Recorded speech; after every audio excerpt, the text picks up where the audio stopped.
अस्सलाम वालेकुम जी, कैश के चैनल में खुश आमदीद। भाई सुजुकी आल्टो 2025 मॉडल आपने 0 मीटर गाड़ी लेनी है तो ऑलमोस्ट आप 7 लाख रुपए में एचबीएल बैंक से ले सकते हैं और जो बाकी रकम है वो 5 साल की आसान एक साथ में आप पे कर सकते हैं। अब सवाल ये पैदा होता है कि भाई जब हम गाड़ी लेंगे तो हमें इजाफी रकम कितनी देनी पड़ेगी और हमारी माहाना किस्त जो है वो कितनी बनेगी और इसके अलावा इजाफी चार्जेस क्या हो सकते हैं और कौन सा क्राइटेरिया है जो आपने फुलफिल करना है, तो देन भाई आप गाड़ी जो है उसको लीज करवा सकते हैं एचबीएल से। तो आज की इस वीडियो में प्रॉपरली देखने की कोशिश करते हैं कि भाई हमारे पास जो सुजुकी आल्टो है जिसके आपके पास टोटल वेरिएंट्स की तादाद है 4, जिनको यहाँ पे मैं आपको दिखा भी रहा हूँ स्क्रीन पे। तो आप आल्टो वीएक्स की प्राइस अगर देखते हैं तो भाई ये 23,31,000 रुपए इसकी प्राइस चल रही है। आल्टो वीएक्सआर 27,07,000, आल्टो वीएक्सआर एजीएस जो है वो 28,94,000 और आल्टो वीएक्सएल एजीएस जो है वो 30,45,000 रुपए की प्राइस में मौजूद है। और इसके ऊपर अभी आपका फाइलर का या नॉन फाइलर का टैक्स जो है वो भी लगेगा। आप फाइलर हैं तो भाई आपके टैक्स की रूटीन ये होगी, अगर आप नॉन फाइलर हैं तो टैक्स की रूटीन ये होगी। आप स्क्रीनशॉट ले लें, मैं आपका टाइम सेव करते हुए चलूंगा, टाइम बहुत ज्यादा कीमती हो सकता है आपका। अब यहाँ पे अगर आप देखें तो एचबीएल कार लोन मैंने ओपन कर रखा है और easy car loan HBL Pakistan में यहाँ पे आपके सामने ओपन कर रहा हूँ, जहाँ पे आपको एचबीएल कहता है कि भाई आप अपने ड्रीम्स को फुलफिल कर सकते हैं कार लोन के साथ। अब यहाँ आप अगर थोड़ा सा नीचे बढ़ते हैं तो आपको एक ओवरव्यू दिया जा रहा है जिसमें भाई रूटीन की बातें हैं, आप इसको रीड आउट कर सकते हैं। फीचर्स की अगर आप बात करें तो भाई आपको बैंक 2 लाख से 30 लाख रुपए तक लोन दे सकता है, 5 साल में आप उसे वापस कर सकते हैं। और इसके अंदर भाई 150 एलिजिबल डीलर हैं और एचबीएल की जो 1600 ब्रांचें हैं उससे ज्यादा हैं वो इसको डील कर रही हैं। ठीक है, ओके जी। अब नेक्स्ट आपके पास कैलकुलेटर है जी, इसकी तफसील में हम बाद में जाते हैं, पहले आप क्राइटेरिया देख लीजिए। यहाँ आपके पास सैलरी इंडिविजुअल है, अगर आप पाकिस्तानी सिटीजन है तो भाई आप अप्लाई कर सकते हैं। आपकी एज 22 साल से 60 साल के दरमियान होनी चाहिए। अब यहाँ पे आपको कहता है जी मिनिमम मंथली इनकम जो है वो 35,000 रुपए आपकी हो तो आप दरखास्त दे सकते हैं। लेकिन मेरा सवाल यहाँ पे ये है कि अगर आपकी 35,000 रुपए इनकम है तो आपने किस्त कैसे पे करनी है और बाकी सारे मामला कैसे चलेंगे। सो ये आई थिंक सो के मोटरसाइकिल वालों के लिए, गाड़ी वालों के लिए नहीं है। बाकी फिर भी बैंक जो है इस हवाले से मजीद आपको क्लैरिफाई कर सकता है। और अगर भाई आप पर्सनल इंडिविजुअल हैं तो उसके लिए डिटेल आपके पास ये वाली मौजूद है। और इसी तरह अगर आप अपना बिजनेस रन कर रहे हैं, आपकी कोई दुकान है, कोई कारोबार है, कोई छोटी मोटी फैक्ट्री है या बड़ी फैक्ट्री है इवन, तो भाई उस केस में भी आप अप्लाई कर सकते हैं। आई होप आपने इन डिटेल्स को समझ लिया। अब हम आते हैं जनाब टाइम जाया किए बगैर कैलकुलेटर की तरफ और यहाँ आपके सामने सारी डिटेल आ चुकी है जहाँ पे हम अपने कार लोन को कैलकुलेट कर सकते हैं।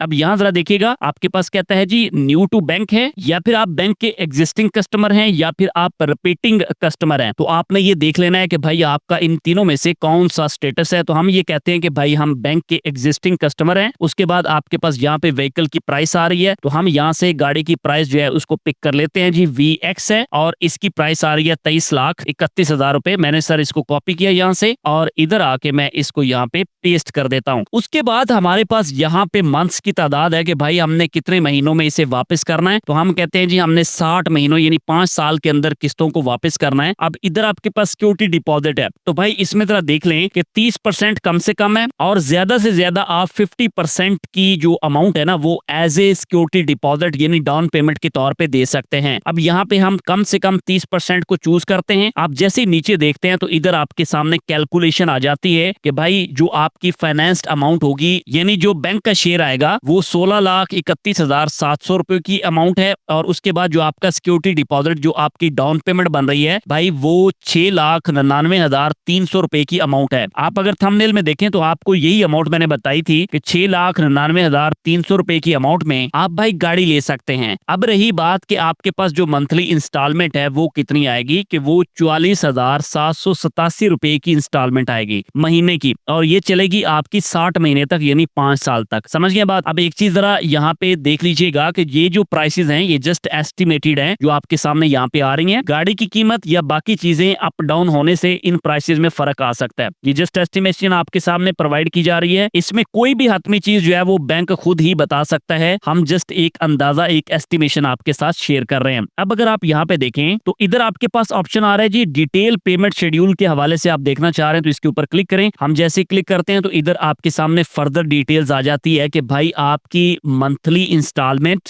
विदाउट इंश्योरेंस जो है वो कितनी बन रही है और आपकी टोटल मंथली पेमेंट जो है वो कितनी बन रही है। यहाँ पे उसकी डिटेल जो है वो आपके सामने आ रही गाड़ियां। अब मैं आपको स्टार्टिंग में अर्ज कर रहा था कि भाई हम ये भी अंदाजा लगा सकते हैं कि हमें कितनी अमाउंट जो है वो इजाफी देनी पड़ सकती है। अब अगर हम इस चार्ट को देखें तो भाई यहाँ पे हमारे पास जो किस्त आ रही है वो 44,787 रुपए की किस्त है और टोटल हमने बैंक को 60 किस्तें पे करनी है और ये अमाउंट बन जाती है 26,87,220 रुपए की अमाउंट। और जो सिक्योरिटी डिपॉजिट यानी जो डाउन पेमेंट हमने पे की थी वो 6,99,300 रुपए की अमाउंट है जो हमने स्टार्टिंग में पे की। तो गाड़ी हमें टोटल पड़ गई 33,26,520 रुपए की। अब यहाँ पे जरा देखिएगा गाड़ी की जो असल कीमत थी वो कितनी आ रही है हमारे पास 23,31,000 रुपए। बात समझ गए? ये अमाउंट जो है वो हमारे पास आ रही है गाड़ी की और इसको जैसे ही हम इक्वल के बटन पे दबाते हैं तो हमारे सामने टोटल फिगर आ जाता है कि भाई तकरीबन 10,55,520 रुपए की ऐसी अमाउंट है जो आप इंस्टॉलमेंट की मद में बैंक को इजाफी पे कर सकते हैं। बट इसमें एक चीज ध्यान में रखिएगा कि आपकी भाई इंश्योरेंस भी इसमें शामिल है और साथ में आपकी ट्रैकर वगैरह की सहूलतें जो है वो भी आपको मिल जाती हैं। तो वैसे अगर आप गाड़ी कैश पे लेते हैं तो ये सहूलतें आपको नहीं मिलती हैं, तो इस सूरत में आपको ये फैसिलिटीज जो है वो भी मिल जाती हैं। आई होप आपने बात को अच्छी तरह से समझ लिया है। बाकी फिर भी ये एस्टिमेशन है, आपको अंदाजा हो रहा होगा कि आपकी जेब और सैलरी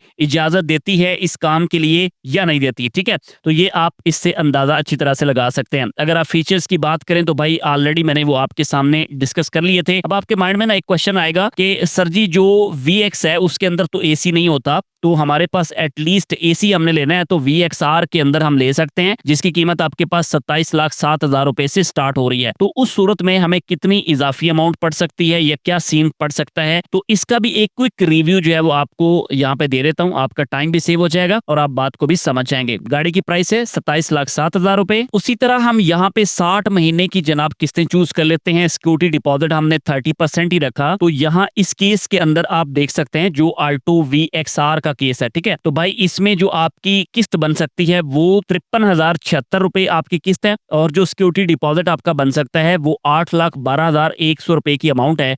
इसके अलावा अगर आप यहाँ पे महीने का शेड्यूल देखें तो वो आपके सामने यहाँ पे टोटल डिटेल उसकी आ रही है। बात समझ गए? अब यहाँ पे उसने डिस्क्लेमर दिया हुआ है, आपने इसको भी नोट कर लेना है। और मैं भी आपको बता रहा हूँ कि ये प्राइसेस जस्ट एस्टिमेशन है, इनमें प्लस माइनस ऊपर नीचे जरूर हो सकता है। फाइनल प्राइस जो है वो वही होगी जो बैंक आपसे खुद शेयर करेगा। आई होप आपने बात को बड़ी अच्छी तरह से समझ लिया है। कोई भी आपका क्वेश्चन हो आप यूट्यूब में पूछ सकते हैं। इसके अलावा सर आपने ये बताना है कमेंट सेक्शन के अंदर कि आप किस गाड़ी की डिटेल जो है वो लेना चाह रहे हैं। मजीद हम आपके लिए किस टॉपिक के ऊपर वीडियो बनाएं, जैसे आपके पास पिकांटो आ जाती है, इसके अलावा भाई आपके पास कल्टस है, वैगनार है, होंडा सिटी है और टोयोटा की गाड़ियां। तो जो भी आपकी फेवरेट है जिसके बारे में भी आपको डिटेल चाहिए तो भाई कमेंट सेक्शन में बता दीजिएगा। नेक्स्ट वीडियो इंशाल्लाह आपकी मर्जी पे बनाने की पूरी कोशिश करेंगे। अपना ढेर सारा ख्याल रखिएगा। मिलते हैं आपसे एक और वीडियो के साथ। अल्लाह हाफिज।